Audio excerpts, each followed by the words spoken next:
Happy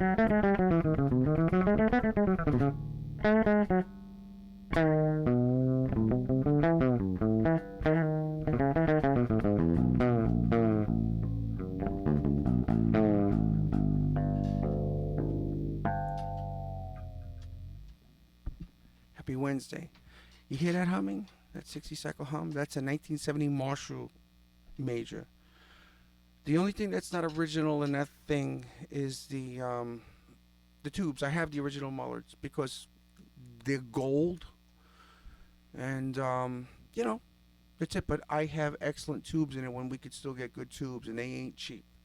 They weren't cheap.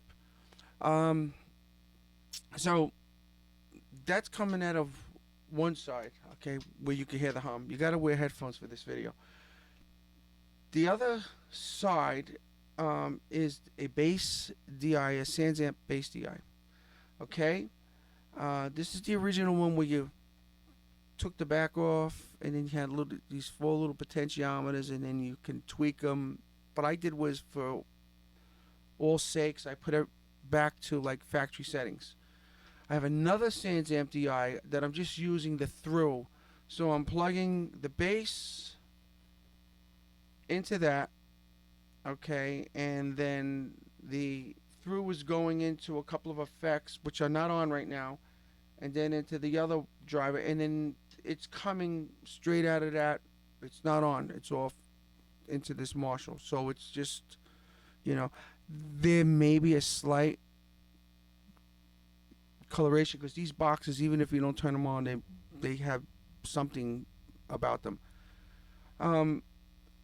There's no type of other coloration. It's just, these are going direct. The microphone's going into a Warm Audio WA12 Mark II, I think it is, or Mark for whatever it is, and then that's going into a Behringer Euphoria 1821 as the DI, going into my iRig Duo, and then into my cell phone. So there's nothing here. There's nothing else here. So point in being is that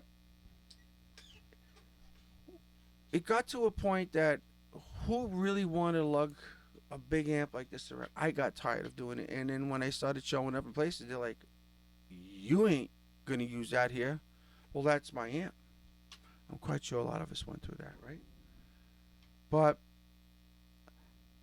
sound systems started maturing, and we had more tools, that we can just pick up with our hands,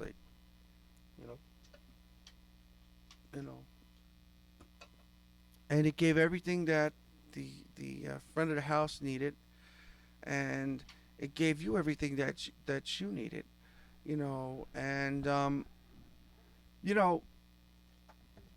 it's just amazing, how the technology, and it was at when it first all came out. It was we were using passive DIs, but the problem is that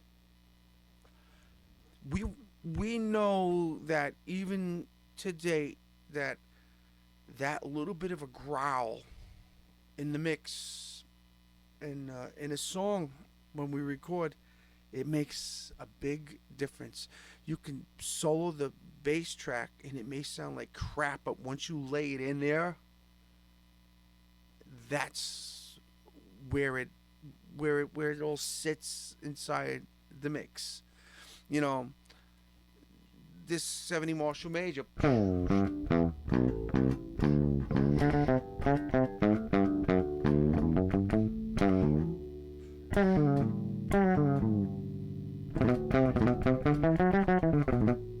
it's rocking, right?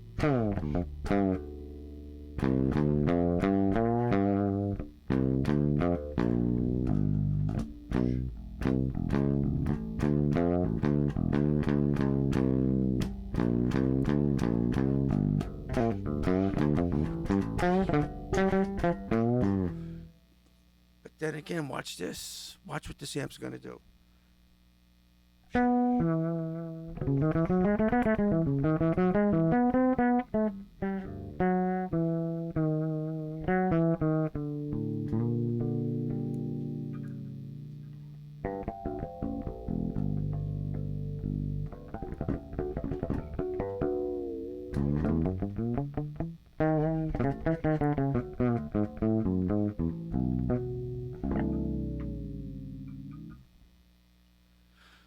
So then my other end is that you have an amp like this, 1970. I'm just too lazy to do the math right now. And it'll handle anything you throw at it. Anything. And then if you put a respective preamp pedal in front of it, you could really shape this thing. So my